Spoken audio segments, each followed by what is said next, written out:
You walked in and you were so smug. I felt betrayed completely. Do you have your phone on you right now? Can you call him? 8 couples all broke up over cheating, came to a luxury retreat for one last shot at happiness. Well, have you slept with him as well? She must stop looking. Now, for the first time since filming, they're finally talking about it. They're not holding back, and neither am I. Did you truly not remember having cheated? No producers, no scripts, and nothing is off limits. We see there's another chair here. Do you know who's going to fill this chair?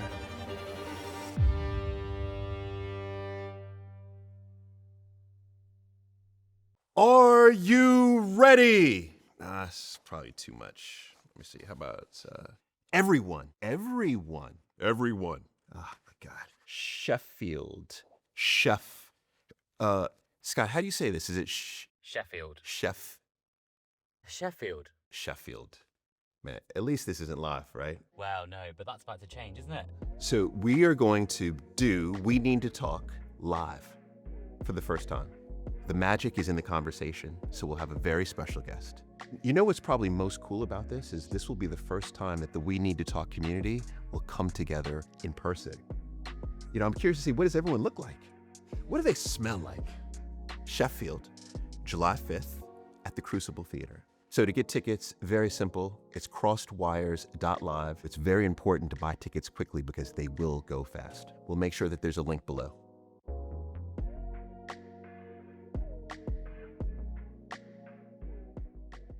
Welcome to this very special episode of We Need to Talk. Let's get into it. And as we do, don't forget to like and subscribe. I read every comment and truly appreciate your support.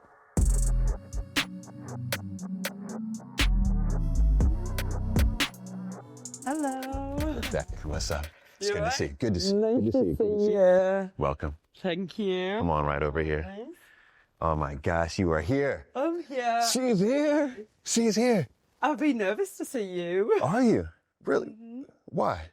I don't know. I think, you know, the show's aired now. Everyone's having their opinions on it. And I'm being made out to be some sort of villain. Yeah. Okay, we're going to get to it. Can I say, I was shocked. Yeah. I was shocked. Yeah. And there's 2 sides to every story, isn't there? There is. All right. So can we start with this? Why did you decide to join the show? You know, me and Biggs, we always kept in contact after our relationship came to an end. So I ended things with him. Not sure what he says about it, but I ended things with him because I didn't want to continue the relationship. Just kind of felt like it just wasn't what I wanted anymore. Okay. As time went on, you know, I'd been single for a very long time. We kept in contact. And I always had this doubt in the back of my head, you know, why did I let something good go? And then the show came up as a opportunity to see it fits so perfectly. I see. So you felt like there was just unfinished business with Biggs. Mm-hmm. And what was the unfinished business that you had with him? I mean, there was allegations in the press that he had been cheating. And when I was with him, I never got into it too much. Like, I thought it was just like, you know, being in the public eye. People were just like putting things out there, and all my friends and family were like, nah, that's not true. We would never do that. I asked him about it. He's like, no, Rebecca, of course I didn't do that. So I kind of just let it slide. So I went back and I see you and Biggs, you have like hundreds of TikToks together. Yeah. Hundreds where you're dancing together, and it looked like you two were best friends. Yeah, I think that's what it was like best friends. Rebecca, you may not know this. I'm an emotional guy. At my wedding, I cried the entire wedding. That was before I started drinking. Wow. Right? So I definitely get emotional. There were 2 moments in this show when I watched it back that I started to get emotional. And one moment was right at the beginning where you were doing your interview. When I watched it back, I started crying. And I think one thing as well, when I said to him, would you ever have told us, if we were to get back together, would you have told me you cheated? And he said no. And I was like, no. So not only can you not be honest with yourself, you wouldn't have been honest with me, but then you tell us straight up in front of all these people. I was like, wow. Yeah. Really took us back. So there are many people who believe that once a cheater, always a cheater. Yeah, I think. And that becomes a big reason why they would never entertain someone who's cheated on them. Yeah. What's your take on that? I don't know. I just feel like I couldn't look someone in the eye and be the way I used to be with them, knowing that the really hurt is. So eventually, in the villa, you came and you told Biggs. There was a moment where I felt like, in essence, you were breaking up with him again. That's how it felt. But you tell me, because there was a moment where he was in the bed. You walked over to him, and you said something along the lines of, this will never be romantic again. Yeah. You remember that moment? Yeah. What was the drive for you to tell him? I felt like I needed to be honest with Biggs because I felt like he was putting in some serious work. So I felt respectfully I needed to go say to him, Biggs, I don't see this going in a romantic way again. And I think for me to say that and do that made me feel better because then I knew where I was at instead of just going around in my head and around thinking, could it be? No, I think I made it very clear. Have you watched the show? Do you know what? I actually thought it was a good show. I actually enjoyed it. At what point did you see Craig as someone other than just a housemate, but that he could be more than a housemate? We just got on really well and there was chemistry between us for sure. Okay. Maybe when Dan mentioned it and I thought maybe okay.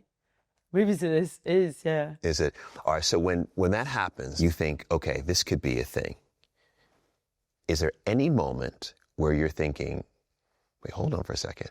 This guy, Craig, is here because he was living a double life. I know. It sounds crazy. The way him and Jazz went on in the reckoning, I was like, wow.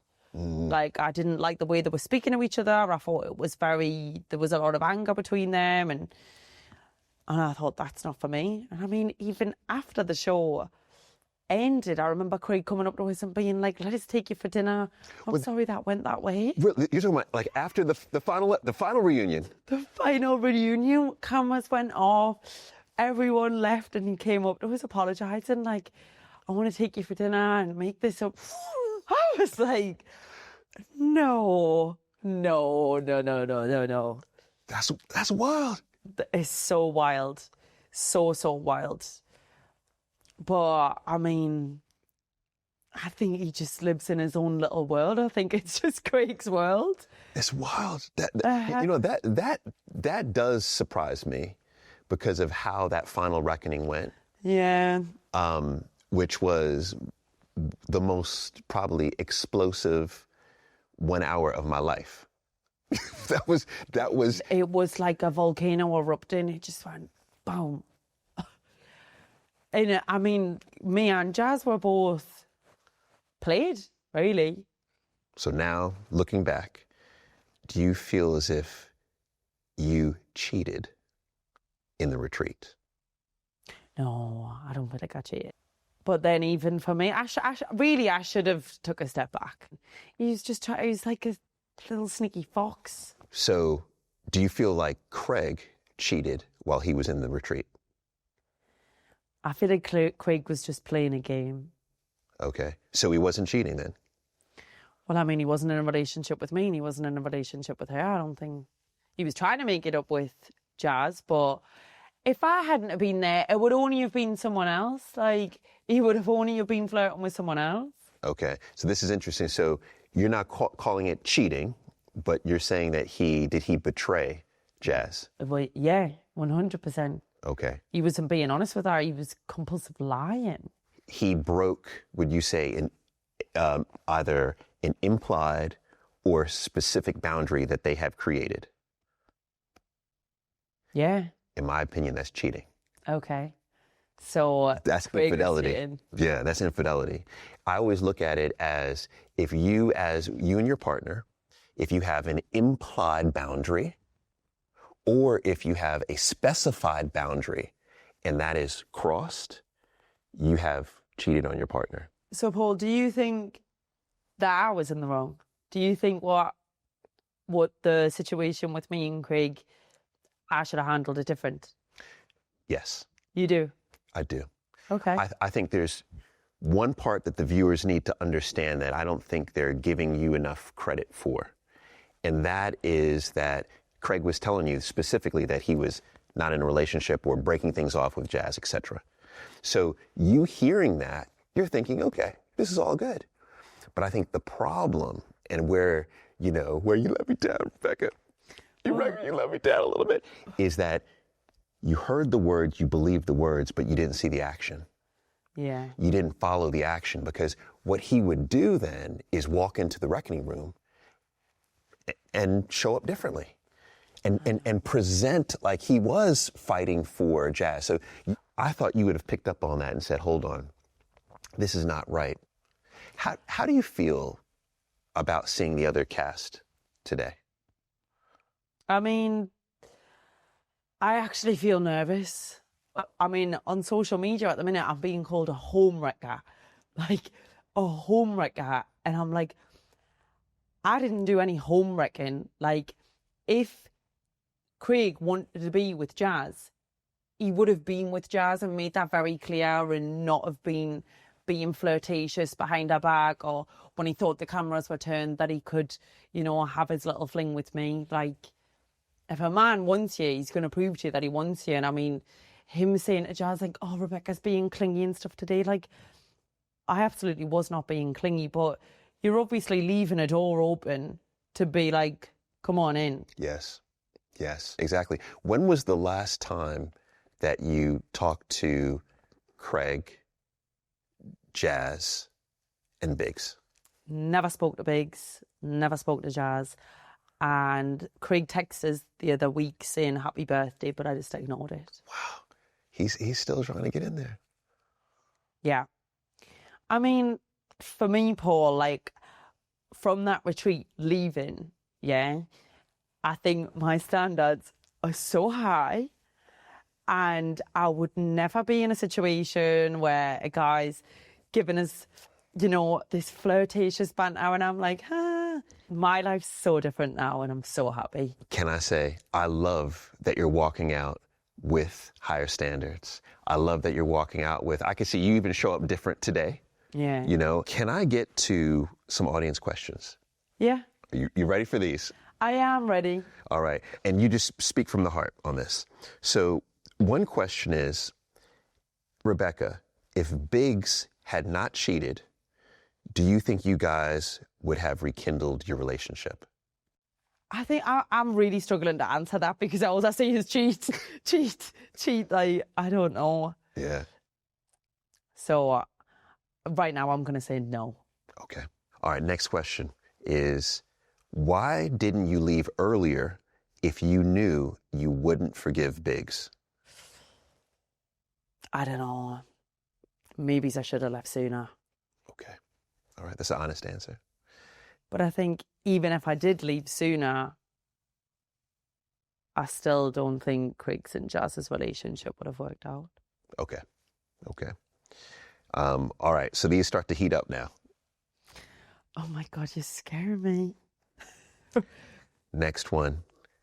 Why did you speak to Biggs so disgustingly? Wow. I mean, let us just say one thing. Obviously, we're being filmed, yeah? There was a lot said back and forwards. My blood was boiling. Mm-hmm.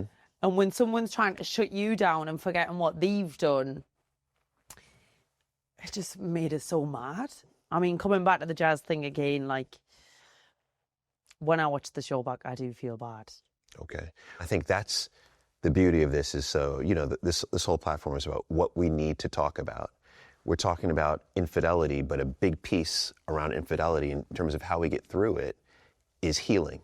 Yeah. And part of what I feel is my responsibility is to help in the healing that's happening among you all. Yeah. And so that's why I think this conversation is so important. Let's bring Biggs in. Okay. My man. Good to see you, man. Good to see you. Good to see you. You good? I'm good. Okay, come on. Have a seat right there. Thanks. All right. Biggs. The first thing that I have to say is I noticed that you two did not acknowledge each other. Okay? There seems to be a lot of tension, between the two of you. And what I didn't realize is what Rebecca just told me is that she hasn't spoken to you in 10 months since the last time we saw each other at the reunion. That's right. One thing I also mentioned to Rebecca that I didn't realize too is I've been looking at a lot of your TikToks. Just talk from your perspective about your relationship with Rebecca when it was good. So my relationship with Rebecca was different. It's something I never had. My family loved her, and I know her family loved me. Yeah.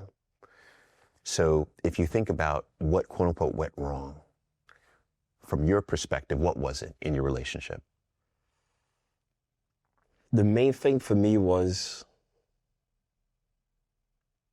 we wanted different things. So I wanted a family, and she wanted to party and live that kind of lifestyle. Especially the age gap, the difference.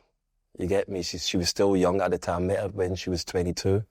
Okay. So. And what was the age gap between, or what is? Yeah, so it was 6 years.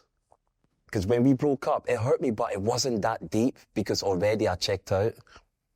You get me? So I used the cheating to make myself feel better. Yeah. On that note I saw some comments, not a lot, but some comments on social saying, what is he talking about? Like, how do you cheat to avoid, your hurt? And what I think people need to understand is that is technically a category or a reason why many people cheat.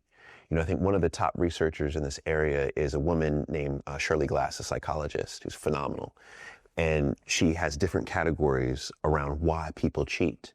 One category is called conflict avoidant. Someone who is trying to avoid what they believe conflict could be. That is the category that you're talking about, is that it is a self-protection mode. Now, there's other categories. There's people who cheat because they're just dicks, like they're narcissists. There are other people that cheat for situational reasons. There's some people that cheat for retaliation. These are the main categories, and conflict avoidant is one. So this is what you're saying, is that you were cheating almost as a self-protection. Yeah. So tell me about the breakup. How did you two break up? It's an awkward one because it wasn't official. We didn't officially say this is over. It was more like, I remember packing my car. I was at Rebecca's place. I put all my stuff in my car, and we were meant to see the following week, but then I remember she posted an Instagram story saying we split up. So Yeah, but we had a conversation about it on the phone. Not that day. Remember the day I left Newcastle? Yeah, I remember you were going to come back from Scotland and you rang and I said, don't bother coming back. Mm-hmm. Okay. So when the show comes up, why do you get involved in the show? To see if there was anything there. I needed to get the answers I needed. I just wanted to know if this was real. I feel like she expected me to wait for her. You get me? So you had a lot of hope going into the retreat? Sort of, yeah. Okay, I did. You did, yeah. You were entering thinking, this is someone who I want to be in my life. Does she want me in her life? Is that fair to say? That's fair to say. Okay. And also, I'll keep it real, that because there's been speculations that she cheated. That Rebecca? That Rebecca cheated. So that was the main reason as well that I wanted to come on the show to find out, because I genuinely thought that you were gonna tell me that you cheated. Okay. This is a fair forum. Rebecca, you can ask Rebecca if you'd like to. I'd like to know, honestly. No, I never. I never cheated. I wasn't taking you on the show wasn't coming on the show to tell you that I had cheated. I never cheated. This is your time. Because I told my story and I was honest to tell you. No, I never cheated. Not even your kiss. You kissed. You guys did kiss. You did. I didn't. If it's the person that I'm thinking that you're thinking of, this was before we were actually together, and then he said he cheated towards the end of our relationship, so I'm confused. All right, so Biggs, when you came in there, you're saying that you thought Rebecca had cheated. So I thought we were going to start afresh, tell each other the truth. Okay. So tell each other the truth and then start again. Well, if that was possible, you get me. All right, I see. So is that why right from the beginning, that first reckoning, you went right in and told her? Yeah. Okay. Because if you remember, Amanda asked Rebecca, so why are you here? Rebecca said, I'm here to get back with Biggs. And I was like, what? Fair, but I thought you were going to tell me that you cheated, and then I was going to use the opportunity to tell you and then build on that. Okay. But you also said that if we had have got back together, you would never have told us about the cheating anyways. So that relationship would have just been a whole lie. The thing is, I could have lied. But I just see this show. I used it just to set myself free and just be honest. Oh, you were honest. Yeah. I mean, you were really the first, Biggs, to come right out with the truth, among everyone there. And I think you deserve a lot of credit for that because you didn't have to start that way, but you did. Did you feel like, okay, now I have a shot to win Rebecca back? I did.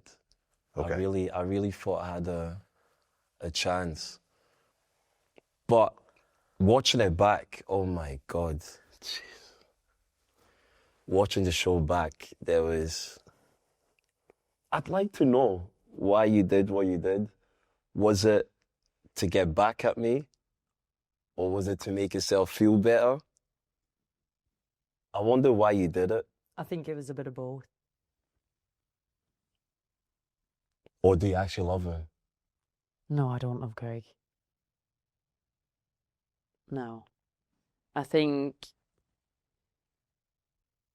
it was to get back at you, and it was just, he was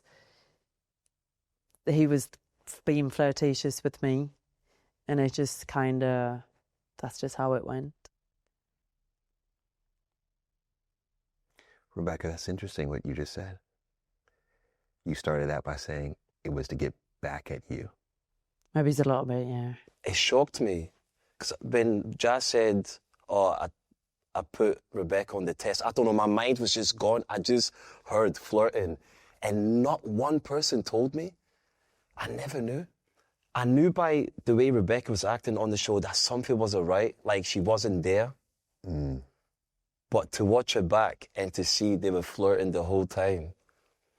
And especially Craig, he should have told me, he should have spoke to me.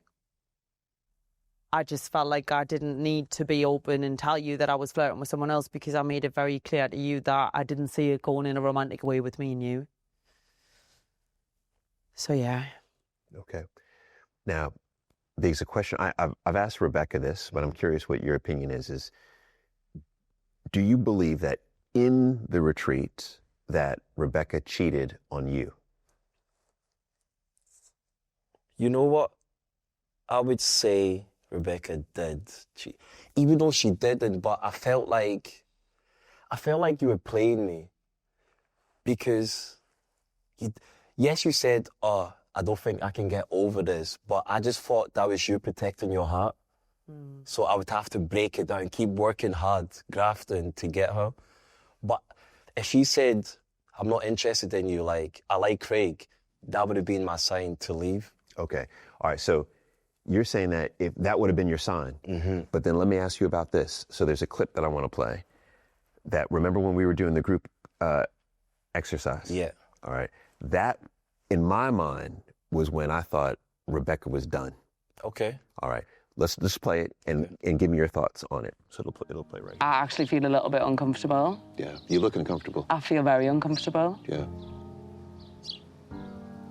It's not a nice feeling, obviously, but the thing is I can sense it. I mean, typically when we can't look at someone in the eye, it's because we can't trust that person. Yeah, But sometimes you can't look at someone in the eye because they disgust you. exactly that. You're hitting the nail right on the head. I discussed it. Yeah, because to be in a relationship for nearly 2 years and then single and acting like friends for 3 years just goes to show, like, you've got no respect for us because you've just lied to us for 3 years and acted like everything was fine when really nothing was fine. I just think I deserve to have been told. And then now I'm here like fucking idiot, sat here like trying to look you in the eyes, holding your hands. I'm struggling to do it, Paul. Yeah. All right. So tell me about that, Rebecca. In that moment, did you feel as if it was done then? Yeah. How would this ever be able to be a relationship when I can't even look him in the eyes or hold his hand? Like, So I think this is a great teaching moment for everyone, watching, listening, is that, our body typically never lies to us, but rarely do we listen to our body because we use our mind to override what our body's doing. If you cannot hold your partner's hand or anyone's hand, if you cannot look them in the eye, your body is telling you you're out. And it was that moment where I thought, wow, Rebecca is gone. This is it. Biggs, I felt for you in that moment.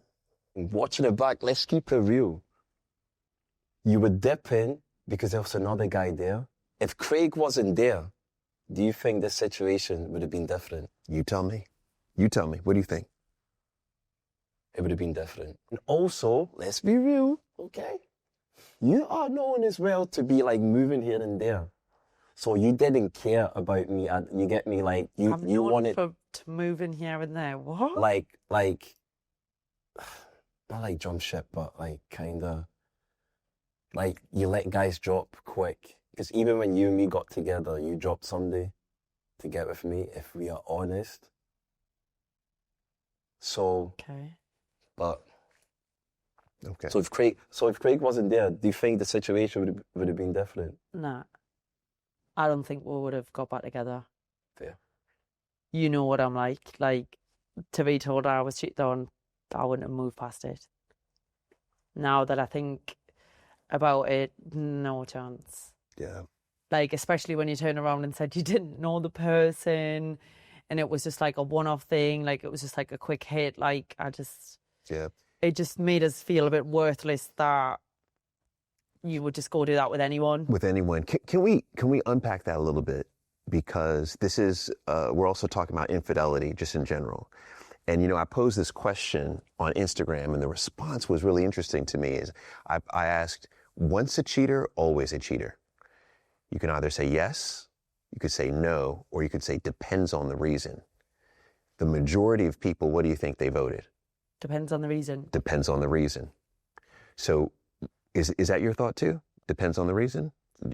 Or what's your response to that? I feel like once a cheater, always a cheater is a cop-out because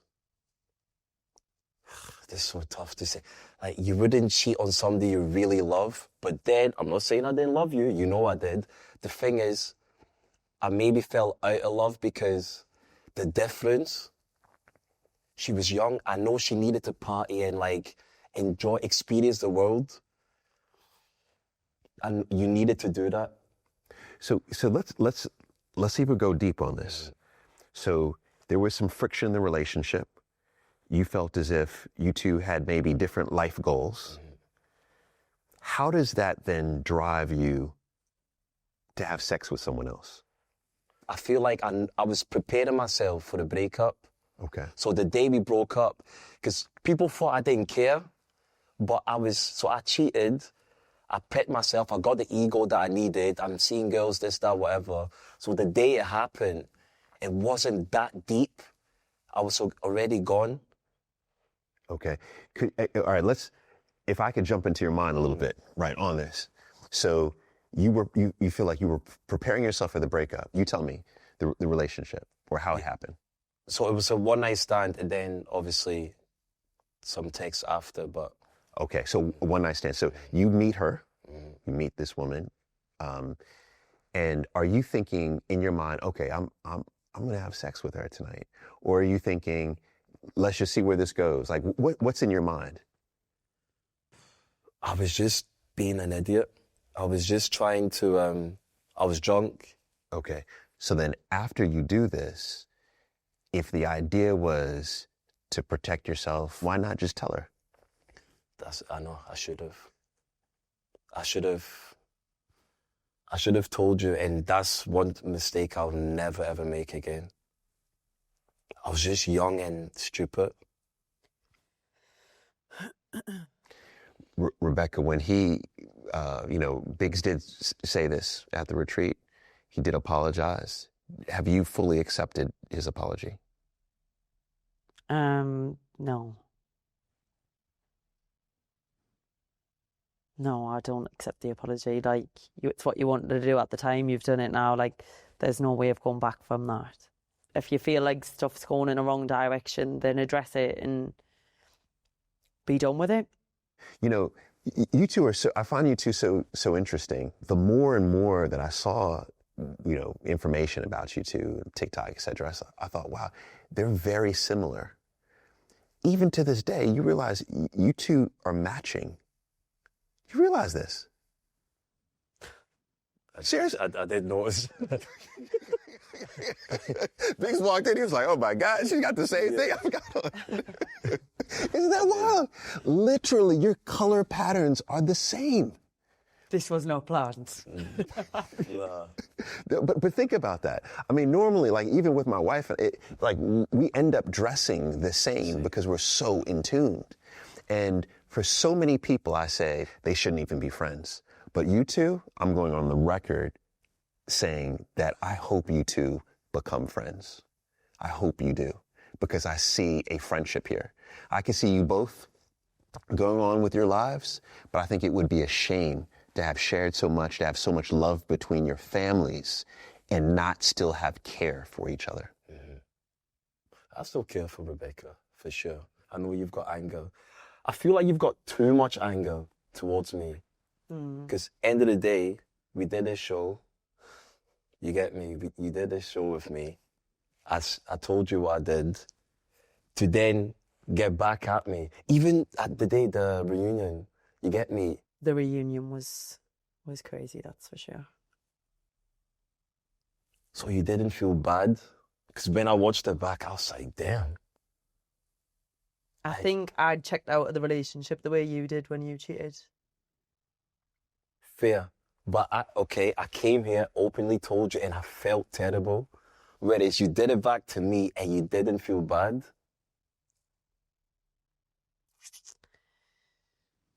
Yeah.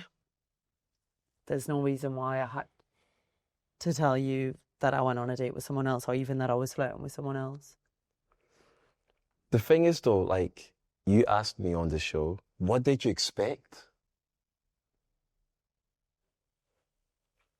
Truthfully, like, what did you expect? Because I thought we were going on to talk about the cheating allegations, not to talk about that you actually did cheat on us. A lot changed when you hurt your arm, your shoulder. A lot changed then. Yeah, I know. I know it did. And it didn't change for the good for me. It was hell. Rebecca, can I ask, because I wasn't able to in the retreat, but I feel like this is a better environment to do it, is how dark did things get for you during that time? Because it sounds like you pushed away everyone in your life. Like really bad, Paul, like to the point like I didn't know who I was anymore. Like I actually reached out for help, got help because I was waking up seeing black tunnel vision. So basically what happened is I fractured and dislocated my shoulder and ripped all the ligaments. So I was in a sling for like 5 months, like couldn't do anything for myself. Like I just signed a modelling contract and thought that my life was going to be like all into modelling. And then I was told I was going to be deformed. And I had all of this awful stuff. Like, I couldn't do anything for myself, and I just felt so isolated. Obviously, I couldn't go out anywhere because I was in a slit. Like, it was just the worst time in my life. Like, even now, when I think back, when people used to say, like, oh, I'm depressed, like, things aren't going well, I used to be like, like, tomorrow's a new day, you'll be fine. Until you experience it yourself, it's so hard to relate with someone. Yes. And then hear your partner then at your lowest point betrays you. Yeah. I think this helps, this whole context, this helps people to understand the demise of the relationship. And even how you entered the retreat, there was hope on both sides. On that note, we have viewer questions. Okay. For you, Biggs. You ready? Okay. First question. Are there still feelings for Rebecca? Whoa. See, I've got such a big heart. Weirdly, I'm not angry at you. I was when I was watching the show. I was going to come here blazing.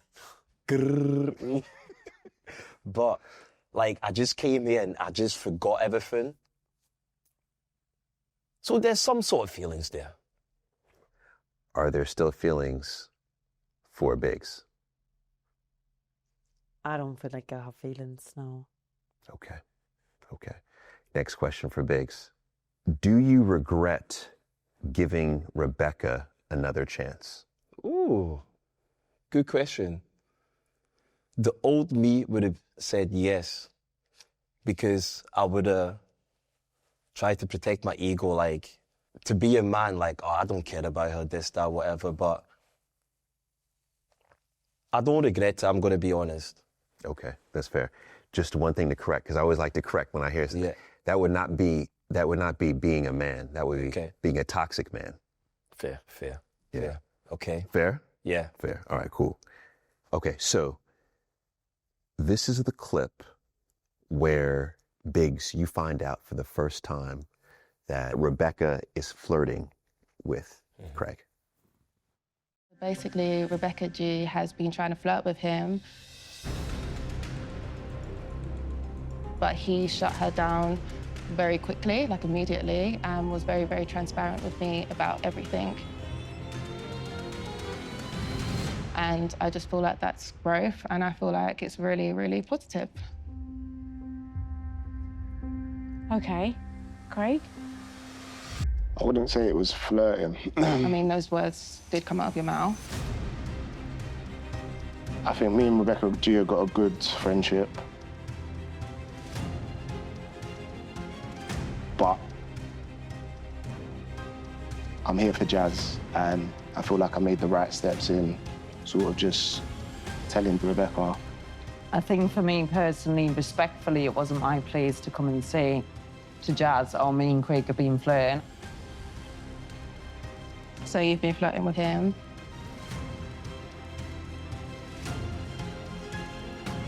Well, flirting it takes two. I see you lurking around him all the time, so obviously I do clock things myself. Listen, it wasn't my place to say, was it? All right. So you find out. You can see some of the reactions around the table, right, where it's clear some people know. So did you have any conversations afterwards with them to let them know how disappointed you were? Yeah, I spoke to Steph and I said to her, she should have told me, because I would have just made it easier for them and just left. Okay, okay. When was the last time that you talked to everyone else? Yeah, a few days ago. Yeah, we speak often on the WhatsApp. So, So Jazz, yeah, Olivia, Andre, Sean, Hayden, yeah, all right. Alicia. When's the last time you spoke with Craig? I've never spoke to him. Okay, okay. All right. Makes two of us. So I've never spoken with my dad. Look at that. So what's the beef with you guys? Nothing. No? Nothing at all. Absolutely not. Okay. Anything else that you two would like to say to each other before we bring on our next guest? You know what? I forgive you.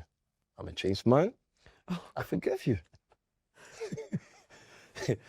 All right. So on that note, we're going to bring someone else on. How do you feel about us adding more guests to this party? Amazing. I'm ready.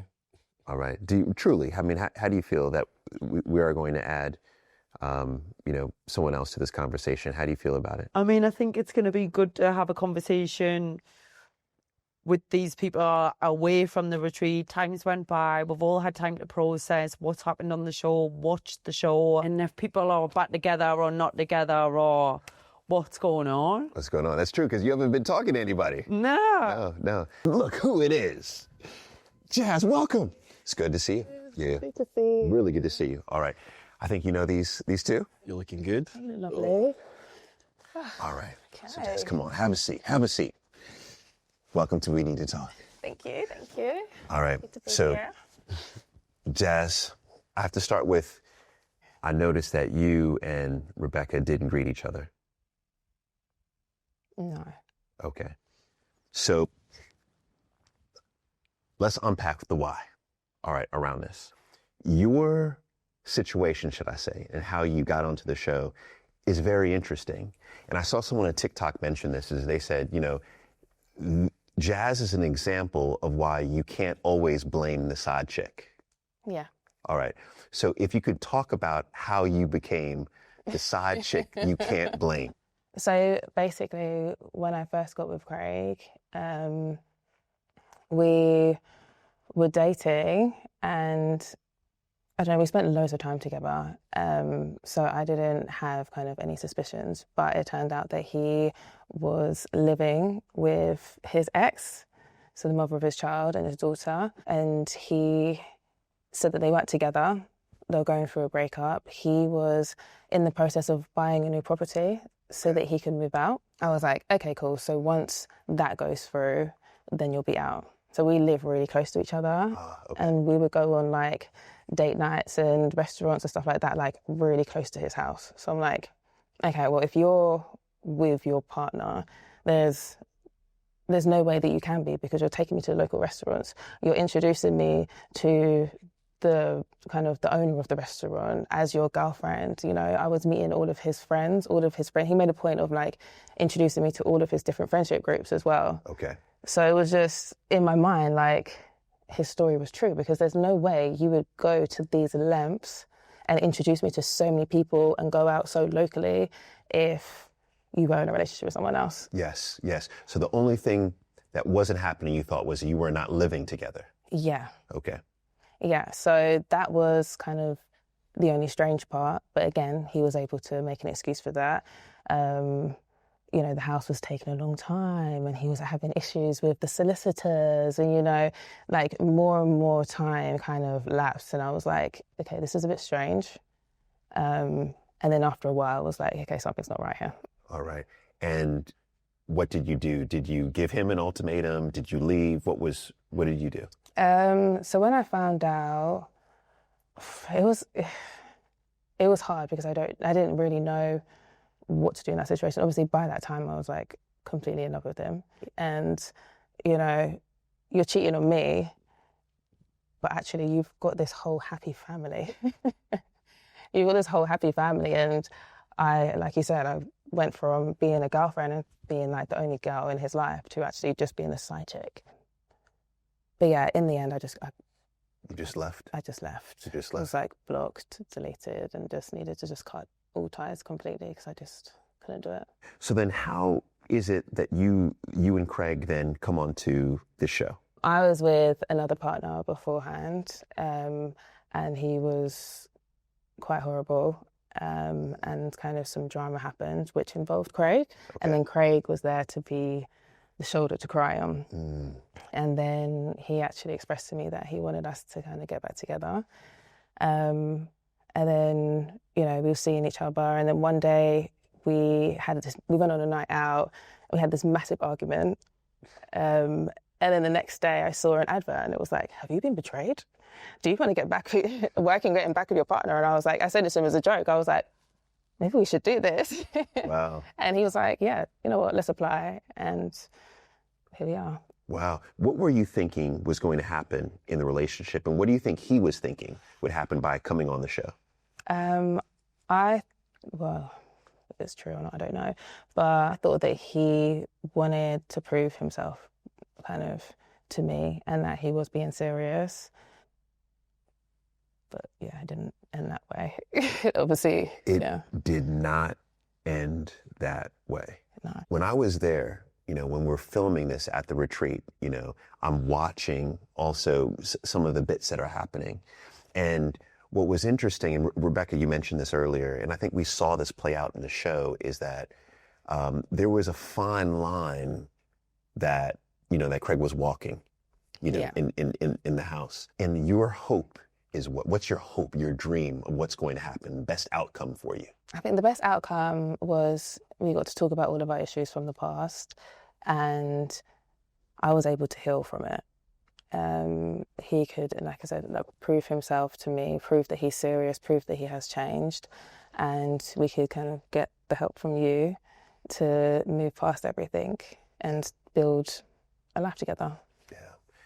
When I saw you all in that first reckoning room, he got emotional. He did, and that was a big moment for me. Because I remember because you said you've never seen him like that. No. And it really, he'd said all these things. He said he wants to get back with me. He said he's wanted to marry me, have kids, and just do life with me, spend the rest of his life with me. But I'm thinking, even a gift he gave you, remember? Yeah, he gave me a gift. Oh, what was the gift? So it was a passport holder, and it was like a matching one to his. And it was kind of to represent the future we're going to have together, the holidays we're going to have together, places we're going to go. Wow. Yeah, so incredible. Everything seems really sincere. It did. I mean, I think that it felt so sincere. Yeah. That you had no issues. There's a clip that I want to play. This is it right here. Sleep with Craig tonight.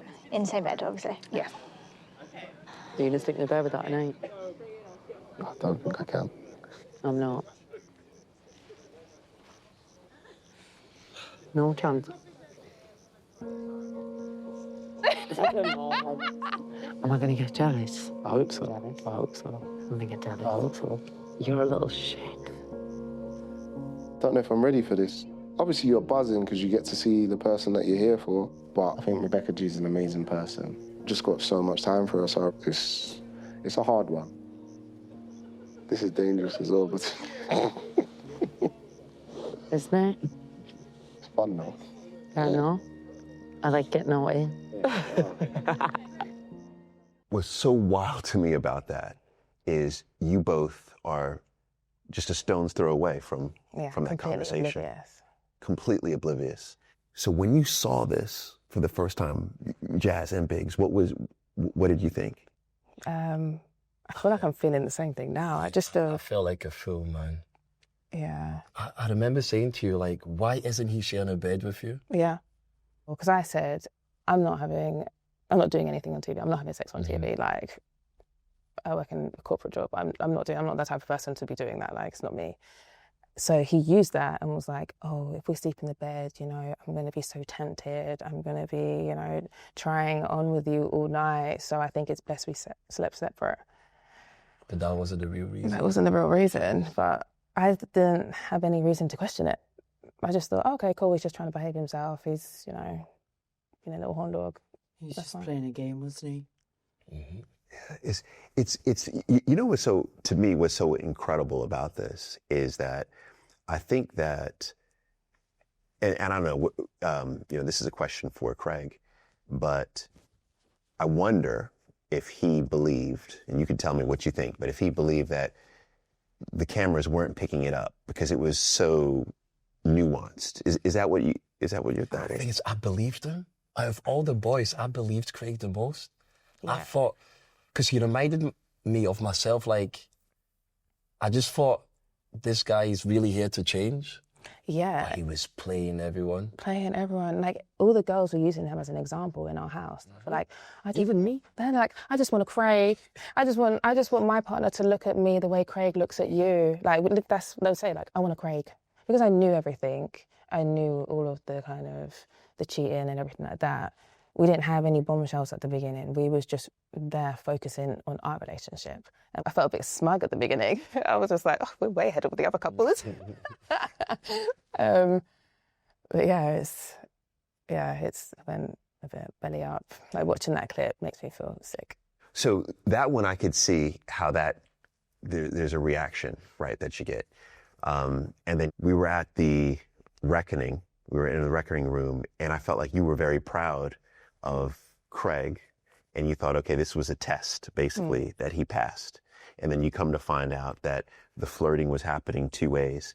And there's a moment in there where you say, hold on, Craig, this is your moment to defend yourself. Yeah. When you said that, take me back to that moment. Did you then, was that the first moment where you thought, hold on for a second, he may be living a double life in the retreat? I don't know. Like at that point, he had made out as if it was just Rebecca and it wasn't reciprocated. So finding that out, I was like confused because I'm like, we are only here for 2 weeks. How are you not able to behave yourself? And like, it made me feel quite overwhelmed because I'm like, you were in the reckoning room crying like 2 days ago, telling me how much you want to marry me and have my kids. And then now I'm hearing that you're flirting with someone else. Like, can you not behave yourself for 2 weeks?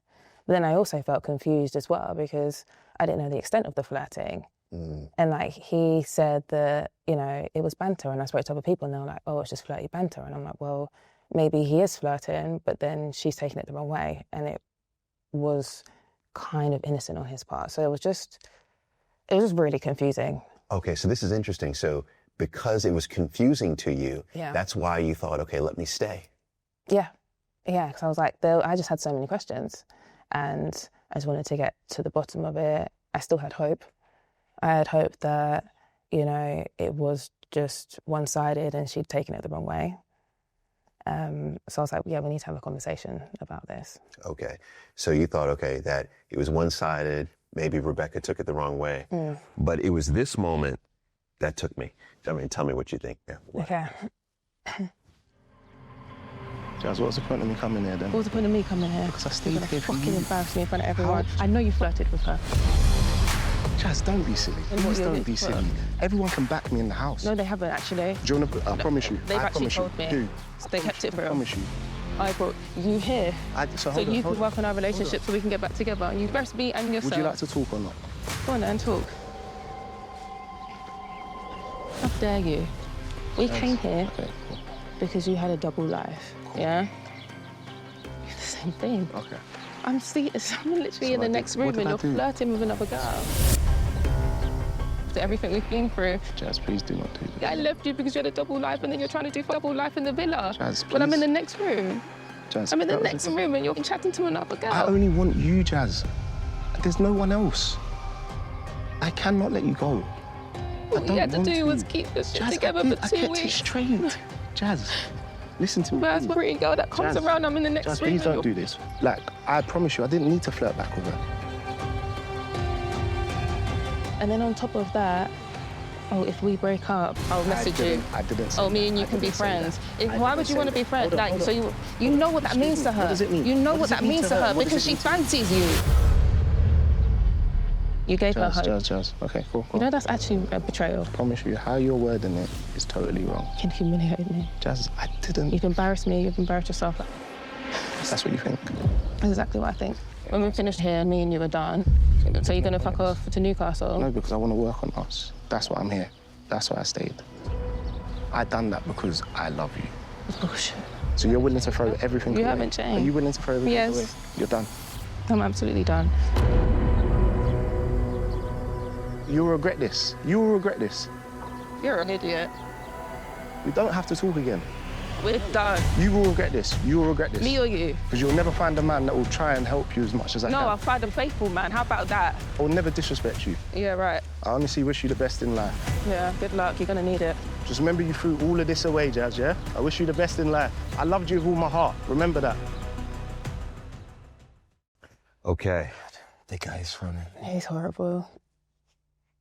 He believes his own lies. I think so. I don't understand. Don't get it.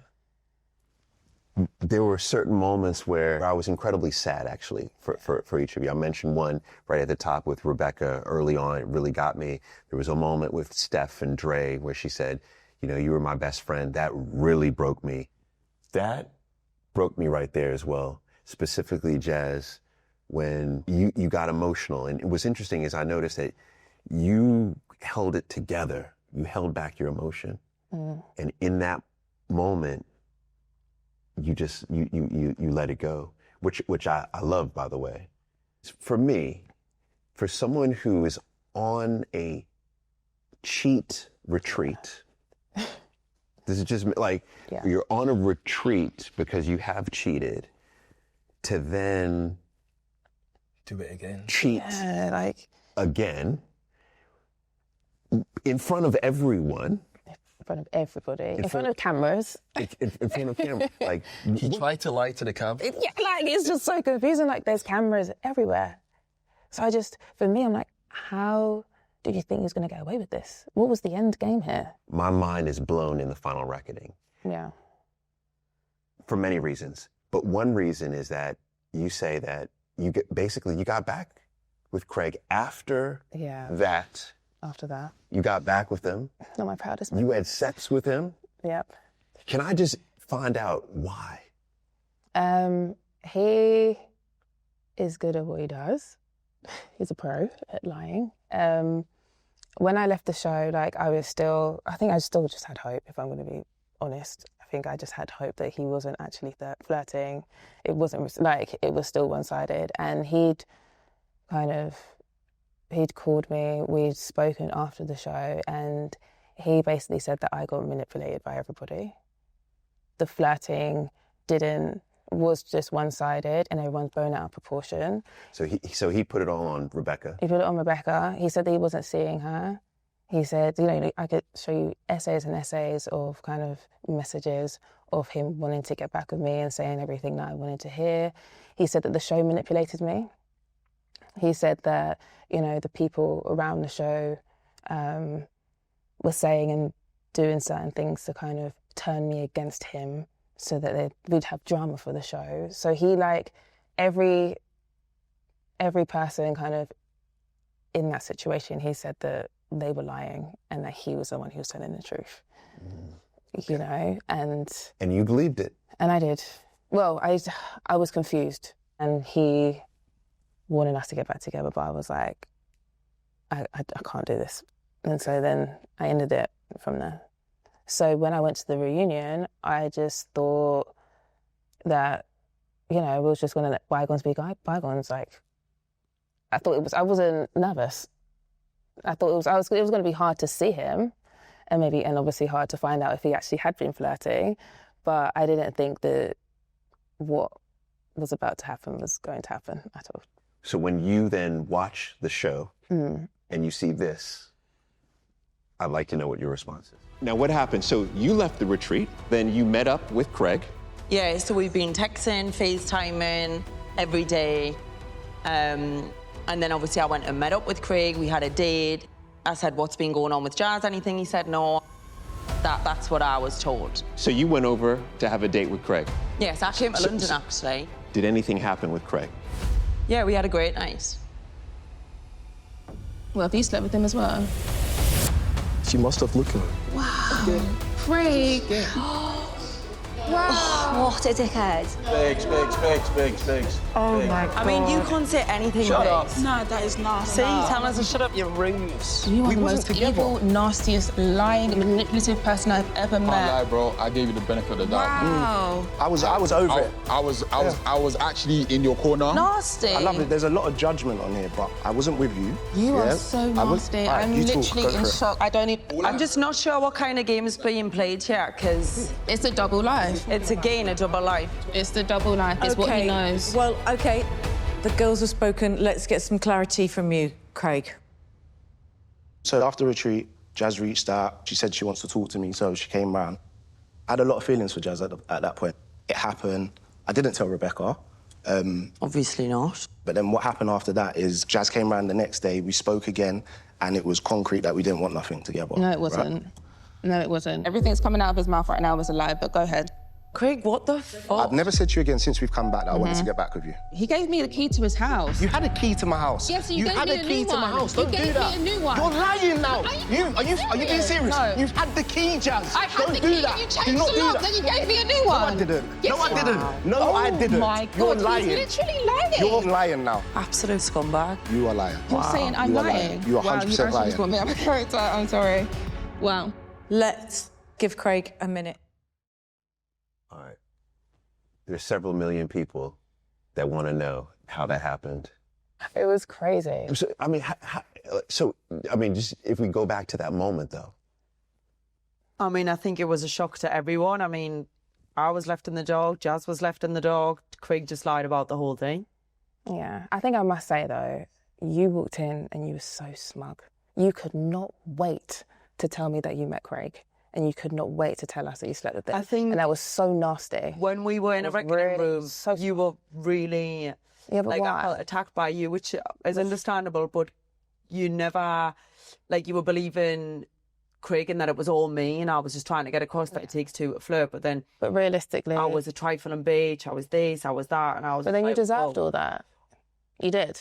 I think Craig deserved more, but you didn't deserve any less. You both deserved the same. So the only way I messed up is not being as horrible as I should have to him, but you got exactly what you deserved. Okay, that's your opinion. Yeah. Okay. And, to then, because I've called you horrible words because you've gone after my partner that I thought I wanted to. Partner, you can see it. No, but you can see it. You can see it on the show. No, you can see it on the show though. Honestly. No, I'm talking about on the show. On the show. You can see it on the show. You're literally like, if she doesn't want you, I'll have you. Like, you're going after him. And it wasn't if she wanted. But then that just shows you kind of what kind of person you are. I can speak. Okay, so all right, why don't we do this? Is Rebecca, why don't you, because you mentioned this when you and I were talking, is there are bits that we didn't see that helped to inform your relationship with Craig. So what were those? And let's listen. He was telling me that he didn't want to get back with Jazz and blah, blah, blah, and then we're going into a reckoning room and it would be the complete opposite. And then turning around to Jazz and saying, Rebecca's being really clingy today. No, you were leaving the door open, telling us that you were so done with Jazz. So I was just cracking on with Craig the way we were. Like...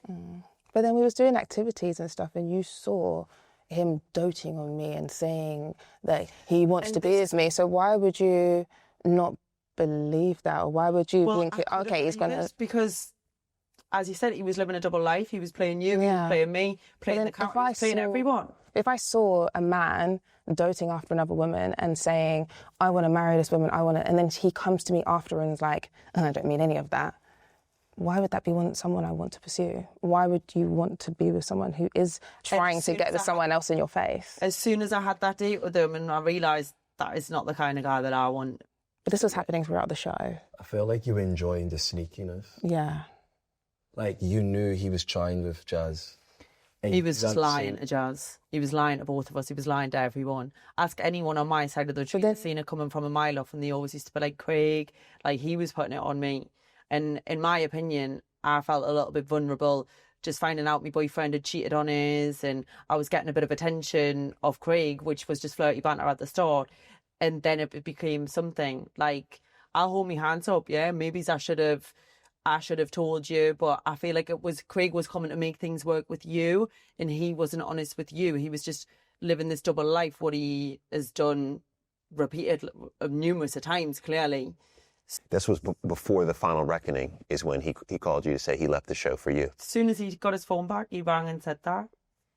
And then when I did go meet him, he showed his text messages, but obviously, again, being a sneaky fox, he's managed to show, like, without their conversations. You also mentioned, Rebecca, that after the final reckoning, he reached out to you again. Jazz, when that final reckoning happened, after all that drama, all the explosion, he come up to us and was like, oh, let's take you out for dinner, I'm sorry, blah, blah, blah. I was like, are you actually okay? Yeah. Absolutely not. No. I would be offended if I was you. The fact that he thought he could do that to you, because he knows we could never do that to me. So I would be offended by that. Well, I don't know what made him think that I could, but... Yeah. Absolutely not. When was the last time, Jazz, that you talked to Craig? The reunion. The reunion. He has reached out. But he has reached out. He sent me, on my birthday, which was a few months after, he sent me a massive bouquet of flowers to my house, a single black rose, which was really weird. It was one of those roses that lasted like a year.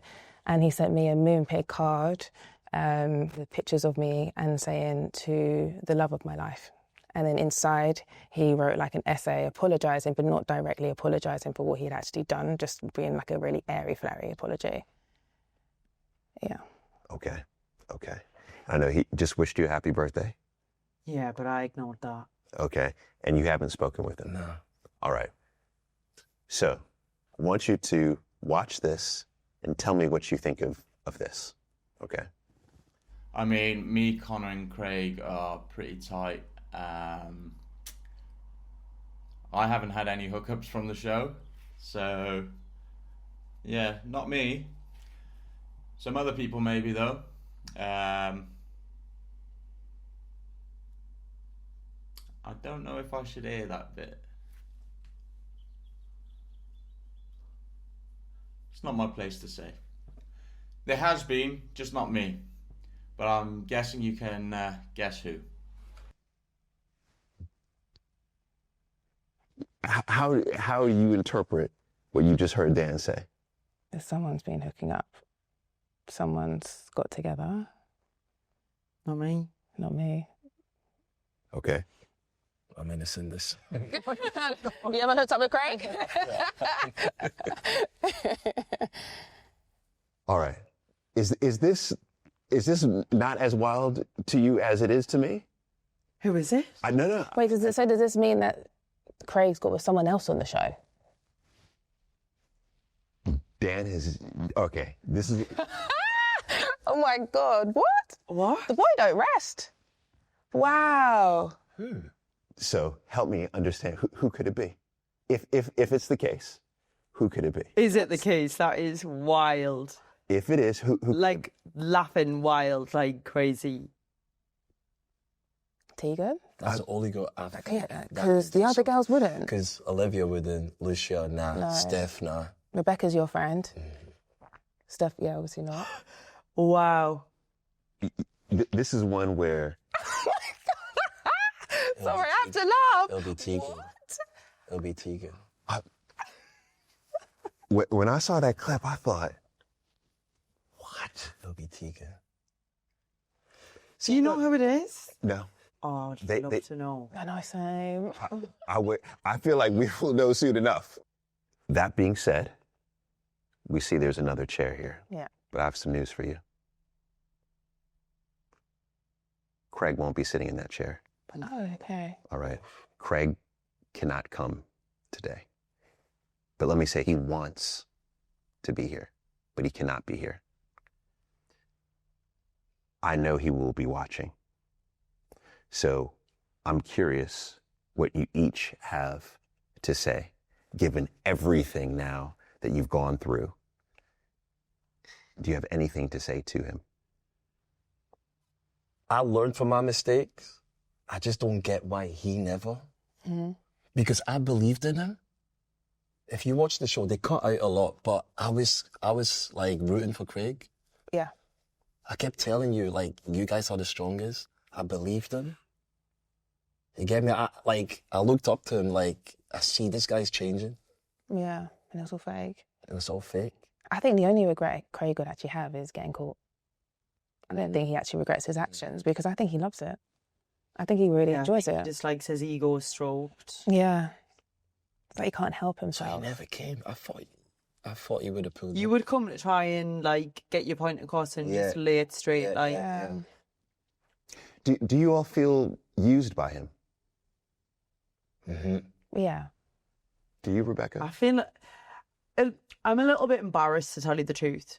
Like, I mean, I fell for it. You know, obviously didn't be honest with Jazz, didn't be honest with Biggs, and then to hear what Dan's just said on there makes you think, who else was he doing it with? I don't want to set you up for this, and you have the right of denial, but do you feel like you owe Jazz an apology? Oh, absolutely. Of course. I'm sorry, Jazz, for not being honest with you. Like, really, like, honestly, because if I put the shoe on the other foot, like, I wouldn't feel great about it. I'd feel hurt. I'd feel upset about it. Do you know what I mean? And the last thing I want is we're both being done over by Craig. Do you know what I mean? I mean, I get it. I'm not gonna be your biggest fan. You're not gonna be my biggest fan, but I don't want it to be like that. I am sorry. Okay, I accept your apology. To try find a guy like me, you get me? You on the show too. You know this man, okay? I personally didn't know that this show would get the reception that it's getting. I mean, right now, as we're filming this, it's top 10 in 26 countries. 26? 26 Wow, countries. that's amazing. Around the world, United States. I'm most happy about Jamaica. Yeah. Oh, yeah, love that. I love that. JA is watching. I've actually had some messages from Jamaica as well. I'm like, okay. Look at that. Look at that. I mean, it's a global hit. And so knowing that the world has eyes on this, what's your response to the world?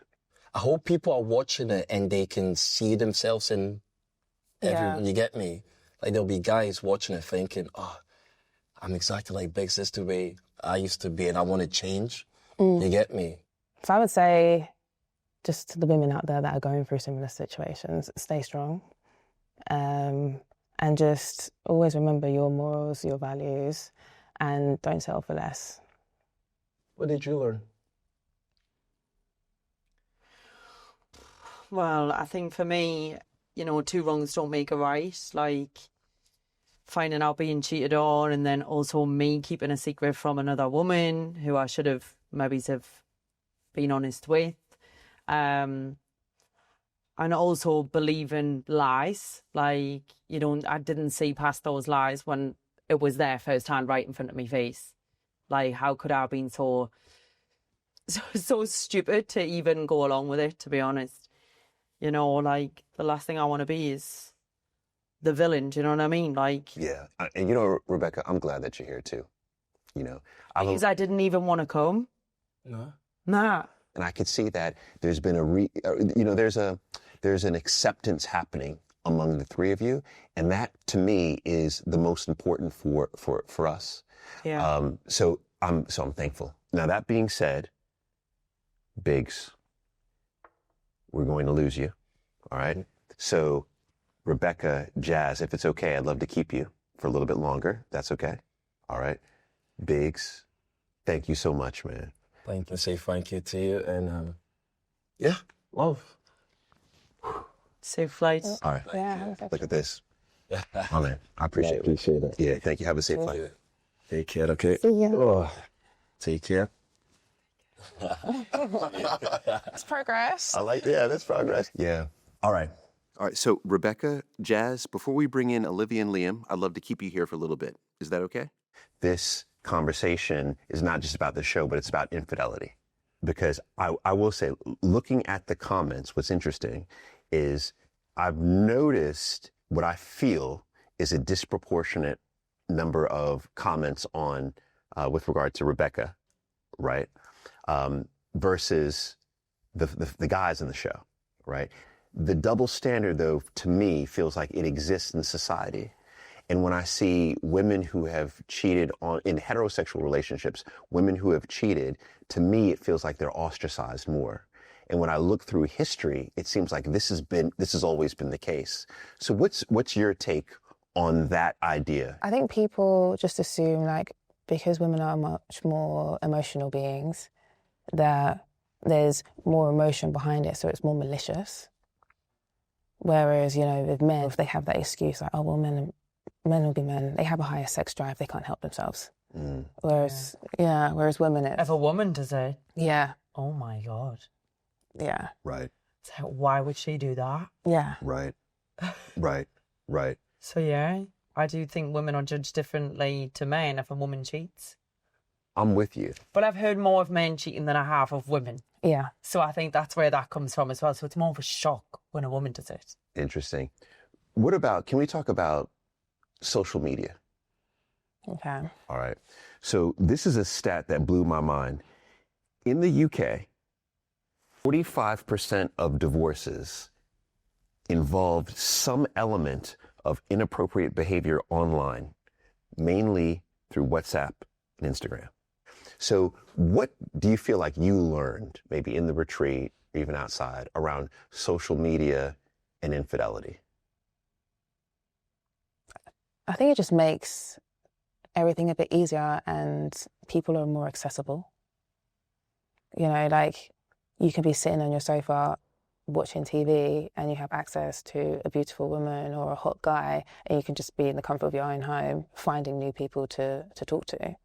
And some people actually don't post their partner on the socials, so that's true. They're able to do it. Yeah, that's true.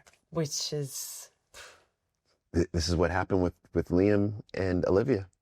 You know, he wasn't posting. Not happening on the socials. People are going to think you're single. Yeah. Yeah. Yeah. For them to say a private life's a happy life, so... Yeah. It's a hard one, isn't it? Yeah. I mean, you know, I think it's like, it's a fine line. Like, I'm pretty sure you have a lot of women in your DMs trying to, you know, you're a handsome guy. Yeah, you know. I've had a lot of guys. Oh, okay. Oh. Little plot twist. You know, can I say this? This is wild. I've never said this. I don't think I've ever said this, but this is wild. Is the first, like, nude photo I had was a dick pic. No way. That was the first. That was my first.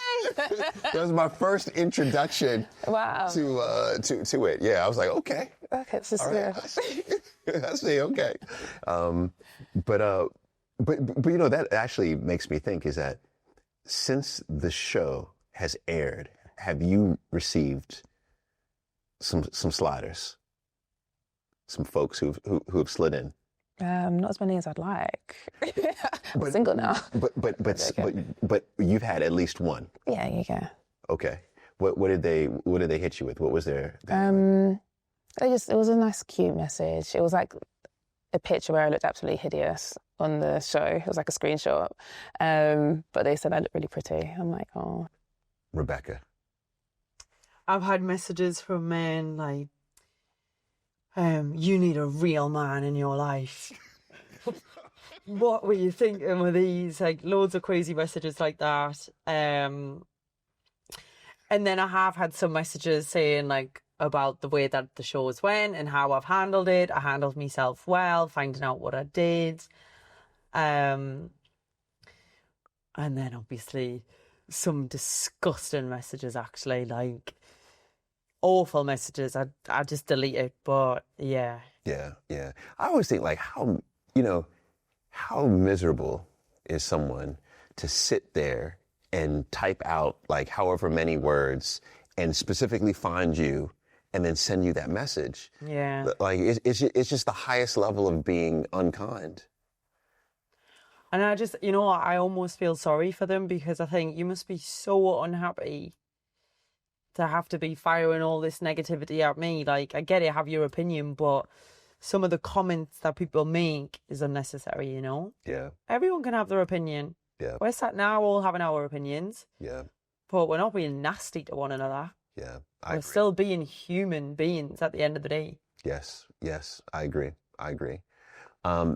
So before we wrap up here, what was it? I mean, not to pry into gritty details, but what was it about that date where the next day we actually just had a great date, and like I say, we spoke every day beforehand. Like, it was going in a direction where I thought it was actually going to be something. Mm-hmm. But until I spent that one-on-one time, no one around us, and the next day when I went home and would communicate a little bit, it's like, when you're next coming back? And I was just like, nah, this just wasn't sitting right anymore. Okay. Sorry, I'm just being nosy. So what actually happened on that date that put you off so much? I think the conversations we had didn't align. In the retreat, it was flirty banter, whatever, a bit exciting, and then we had a good date, but the conversations And I thought the distance and stuff, like, it just was never going to work. Okay.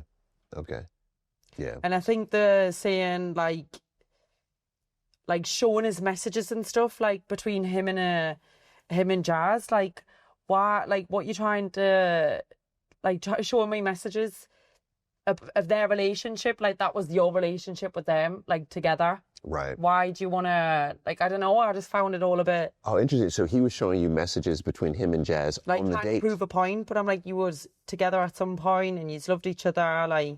I don't... been so manipulative. Basically, it was after I told him I can't do this anymore. And, like, he'd obviously wanted us to be together. And I would, like, message him, like, because obviously I still cared, I'd just dump the boy kind of thing. And I would message him, and then he would just like the message, or he'd call me. Oh my gosh! So you're saying he was doing it intentionally, so that he almost knew he was going to show it to somebody. Like, he's already thought this through beforehand. Yeah, and then when he wasn't, like, getting, like, responding or just liking it, I thought, oh, he's really upset. He's not taking this well, but actually he was setting himself up to show you later. And when he showed you, he said, "What? Like, look at how." Like, look, it's not me. It's Chaz. But I calculated. Oh my God! I didn't want next level. Yeah, I didn't want to read messages between Craig and Jazz. Like, I was just like, no, like, whatever. Yeah. Like, that's between you two. But literally, the day after the reunion, I sent every single screenshot of our conversations, the key, him, like, sending me essays and our futures together. I put that straight into the group chat, the Team Rosa group chat. Never understood the thought process behind it all. No. You know what I also think too is, think of how much time and effort and energy is going in to doing all of this. Yeah. Versus you could put that into another passion in your life.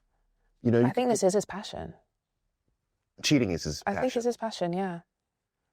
I think that's what he loves. He's doing what he loves. I genuinely believe that. Which is sad. Jeez. Okay. I want to know who this person is. Yeah. Dan's on about. That's what I want to know. Man, I want to know too. Do you have your phone on you right now? Yeah. Can you call him? And call Dan? Seriously, right here. Oh, do it. This will be epic. Yeah. Can you? Oh my gosh. Right.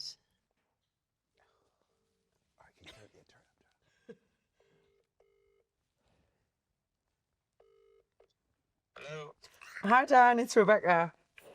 How you doing? All right? Yeah. I'm good. Are you? Yeah. What's going on? I'm just on the podcast with Paul for We Need to Talk, and we have just watched your video that you sent. Right. We're all just curious as to who the person is. Oh, I don't know. Just trying to stir the pot. I can't wait to watch the podcast. Oh. All right, Dan. We'll see you, man. Bye. Take care.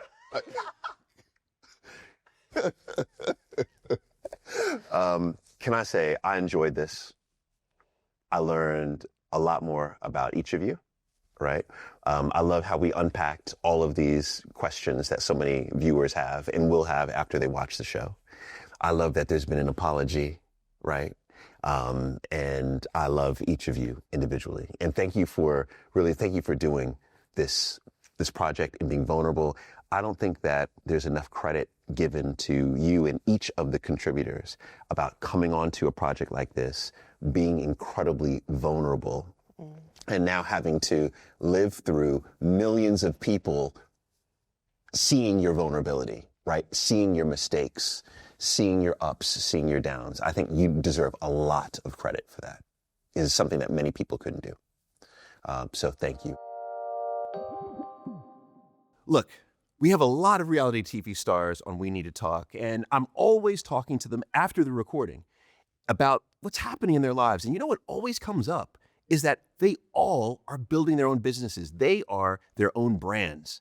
And what amazes me most is between filming, interviews, events, and creating content, they actually have the time to run a business too. But when I ask how they do it, almost everyone gives the same answer. They're using Shopify. which also happens to be a sponsor of this show. You probably know Shopify as the platform that helps you sell products around the world, managing things like shipping, inventory, and returns. But what I didn't know is how much more it can do. Shopify's AI integration writes copy, enhances photos, and even creates campaigns. If you're starting your own business and need extra help, visit shopify.co.uk/need-to-talk to sign up for your £1 per month trial. I was talking with your show sponsor, Tinder, and they wanted to know if you've ever been on a date that ended up in an unexpected way. Do you have anything like that? Oh, absolutely. Endless stories. I mean, one in particular is that when Jill and I were dating, we went to a slam poetry competition, which I will say, I knew nothing about slam poetry. And that's when I learned that you snap your fingers, right, when you applaud. I specifically went there because I wanted to impress Jill so that I can get a little, I'll say, bonus afterwards, you know? But what I learned through one of the poets is that we are all artists. The poet specifically said, we are all artists. And that triggered something in me. It made me click to the point where I realized that I wanted to create. I wanted to figure out how to do that. So afterwards, we went out to eat, Jill and I, and we started talking about creating art together. And I learned from that date that, you know, the date isn't just about the other person. It's not about your physical pleasure. It's not about their physical pleasure. It's about what you can learn about life, about yourself. It was an unexpected outcome from a date. So wherever a date may lead, it starts with a swipe. That's why you need to download Tinder. There she is. And there she is. Look, come on. Good to see you. Your hug. It's so good to see you. So nice. So good to see you. Amazing. Yeah. Oh, it's so cute. Oh, you look gorgeous. Thank you. You present well. Thank you. So Thank you. Yes. Yeah, you look stunning. Oh, thank you. I appreciate it. So welcome. This is my home away from home. And what I didn't realize was how close the two of you were. And that's the reason why I love for Jazz to stay with us for a little while. Now, if we can, Olivia, I would say that your relationship with Liam is one of the most talked about topics on this show. So I'd love for us to be able to unpack it all, okay? And if we could, let's start with the fact that you and Liam were in a relationship for 10 years prior to the show. Yes. What do you believe kept you coming back those 10 years? What do you think it was? For me, I think it was love. And not only that, I just feel like Liam has such a big heart, and that's the only thing that really kind of kept me going back, because I know he's not a bad person. He makes mistakes. I feel like everyone makes mistakes, but I feel like it doesn't define him, and that's why I kept going back. What do you think inspired him to do it? Because, you know, I think a big question that comes up, I see in social media is, why would you come on a show like this? So what do you think inspired him to want to come on? I think he just wanted to be better, and I feel like he wanted the guidance to make him better in a relationship. Do you think he would have come on if he knew about the text messages? Yeah, I think so. All right. On that note, let's show that clip. Oh, okay. I've noticed that this is one of the most played clips and commented clips. Mm-hmm. So let's take a look and then let's unpack it. Okay? Thank you. We'll be here. Do you know this girl?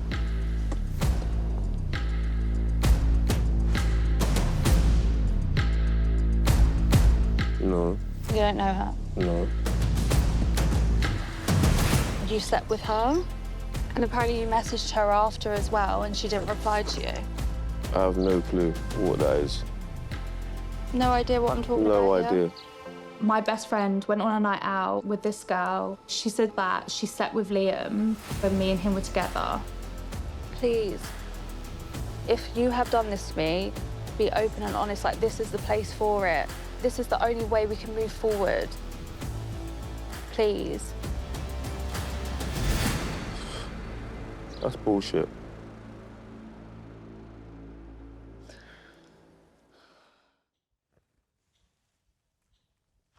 That's serious. Yeah, that breaks my heart watching that. That's serious.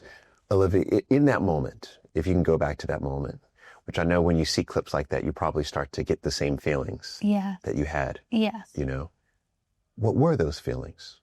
What was going on for you in that moment? I feel like it was like confusion. I was confused. Did you doubt yourself at all? And did you believe the tears? I did believe the tears. I've never seen Liam cry. We've been put in like hard situations. We've had conversations in the past. He's never cried. So that was a massive shock to me. And like knowing that I was going to like pull out the phone on him and say, look, I've got evidence. I almost felt not guilty, but I just felt like I've never had these emotions before. So I'm like, oh, I just didn't know how to be in that moment. From my opinion, observing that was textbook gaslighting. And the reason why is because what was being said, we now know was true. It was true. But there was a denial, and not just a denial, but then an effort to make you feel confused, to make you doubt yourself, to make you doubt the evidence. Gaslighting is designed so that the offender can create enough confusion so that their offense isn't noticed. When you look at that now, do you believe that was gaslighting?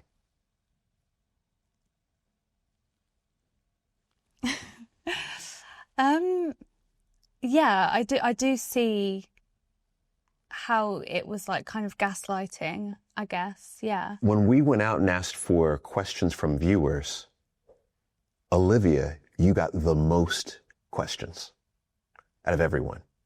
And so I want to go through and let's just discuss some of these, okay, openly and honestly. Mm-hmm.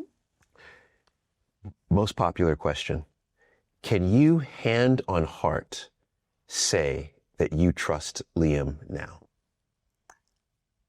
No, just because I feel like I can't fully trust him right now because we're still building the trust. So I guess like I do trust him in some sort of sense because he's taken the time out to like make sure that I feel a certain way with everything. However, I don't fully trust him yet. Yeah. Do you love him? Yes. Okay. So, honest question. How can you love someone that you do not trust? I feel like, for me, I know hand on heart that I love Liam with all my heart. I wouldn't be here if I didn't. And I feel like in relationships, I feel like you can build trust as long as you're both choosing each other and you're both willing to put the work in. Of course, like I feel like you can build the trust back up. The last time I saw just you and Liam, yes, we were in good old South London, yeah. And you were telling me about how friends and family at that time, yes, had not been supportive of Liam. Yes. So has that changed? Yes, massively. Okay, how so? Like before, we had very separate lives when it comes to friends, and now we've kind of like all come together, and he now comes to events with all my friends and stuff. So I feel like they're getting to know him better. We've obviously had tough conversations with both of our friends and families, but I feel like it kind of made it easier, especially for like us kind of stepping into our new journey together because we needed that support as well. Okay. When I look at the comments on the show, what I feel like there's a lot of comments around your relationship, Olivia and Liam, your relationship. Have you seen these? Yes. Okay. So what is it that you're seeing and what's your opinion on that? I feel like everyone is just taking the situation and running with it. I get it. People are overprotective of me and they've seen things. They're like, Olivia, like, come on. But I'm choosing him. And it's really hard to see people judge him when they don't actually know him. So what are those comments that you're seeing that's making you feel overprotective of him? I feel like, you know, people saying that they hate him. They think he's the worst person in the world. He doesn't deserve me. You know, I'm 10 out of 10 and he's like 3. Like, that's really hard to kind of see. Fair enough. So this is probably the best time to bring Liam in. Definitely. Okay. Bring him in. Let's bring him in. Sir. No. We don't do that. You good? Yeah, I'm good. Yeah, it's a bit nervous as always. Yeah. Sorry. Yeah. We're at peace now. Let's come, baby. You look lovely, girl. I know. Yeah, I'm loving the choreography. That's smart. Man, Liam, welcome. Welcome. I know you said you feel a little nervous. I think it's fair to unpack why you feel nervous in this moment. It's been a lot, and seeing you again, like when you feel all the emotions and stuff, it's just, but I'm good. Yeah. Well, I'll tell you what, mate, you're in a safe spot. I mean, there are definitely topics that I think are challenging. Anyone who's watching a program they don't see every second or every minute of what's happening. They get little snippets along the way. It's a highlight reel, right? When we were going through this process, I was seeing you all and trying to engage as much as I could. But I also was thinking about the audience's perception of each of you. So to everyone watching the entire series and says, you know what, I still don't believe this guy. What's your response? Well, it's the growth that I see. Even though that not everything was shown, I just know that where I was at each point, there's a lot of things that wasn't unpacked in the show and a lot of things that we've been through personally. So I feel like at the end, even when I looked at her, when you see the way we look at each other, there's nothing to act. You can see the love in our eyes. You can see where we was at. Like, I would like to think the viewers could see that was authentic, I don't know if that answers your question. It does. It does. What's been your feeling around the impact of the show and the response that the show has had? Obviously, of course, I'm proud, like in a sense of being a part of something that was so intimate and personal to my life and her life. But it's also good to see that you can come back from a bad situation and make it good. And I feel like I learned a lot about myself going through that journey. So what would you say your top lesson or lessons have been through the retreat? Transparency. Don't willy-nilly, as they say, or go around it. Just be direct. Now, Liam, we asked the audience for questions. Mm-hmm. You have many questions. Oh, yeah, I'll bet. I did too, don't worry. Yeah, you have a lot of questions. This is one of the top questions. I'm going to play a clip and then have you answer the question. Yep. Okay. All right, so let's play the clip here. Like, be honest with me and tell me. Just want to know, like, the truth.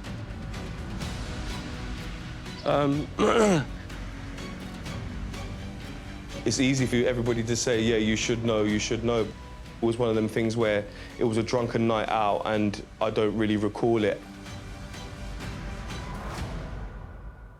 I am guilty of it, yeah.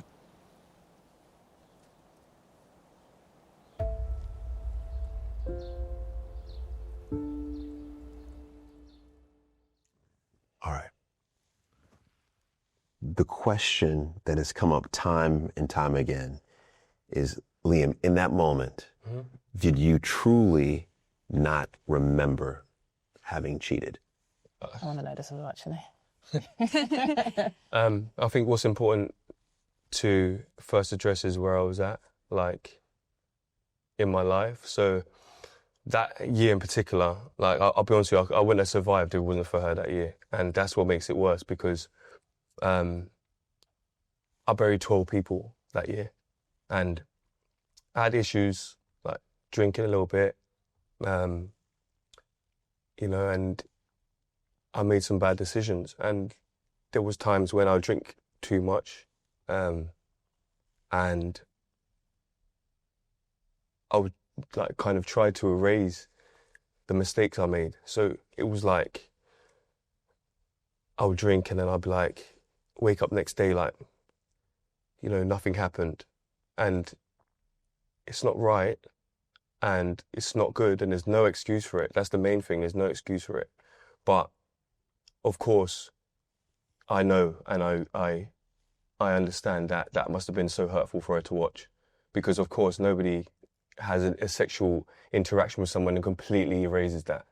So if I'm honest, in the sense of what was seen there is, of course I recall it. So yeah, I just want to say to you now, like, I really do, like, from the bottom of my heart, apologise for that, because there's no excuse, and every man that has do something like that has to be man enough to admit that and not go around the roundabouts, you know?